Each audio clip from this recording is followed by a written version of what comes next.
Masyarakat Kabupaten Oku menyampaikan sejumlah keluh kesah terkait kerusakan infrastruktur seperti jalan kepada anggota DPRD Sumsel saat reses di Kecamatan Baturaja Timur Oku.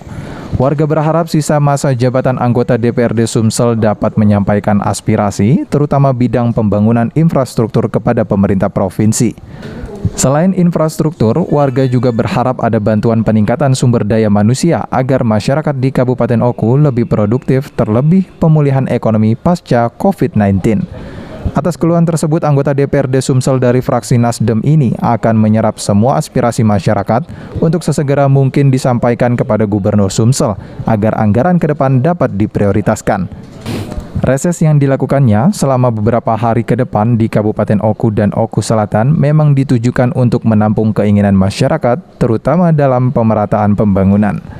6 sampai tanggal 13 Desember ini kami anggota DPR Provinsi melakukan reses dalam arti menyerap aspirasi dari masyarakat untuk disampaikan kepada pemerintah provinsi.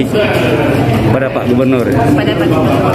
Mulai besok sampai tanggal 13 saya di Oku Induk dan Oku Selatan untuk menyerap aspirasi, kemudian akan dilaporkan di paripurna sebelum pada Gubernur. Selain menampung aspirasi masyarakat di Kecamatan Baturaja, Yeni Alita juga memberikan bantuan pembangunan musola untuk masyarakat di perumahan Serdang Baturaja Permai. Ari Pranika, PAL TV.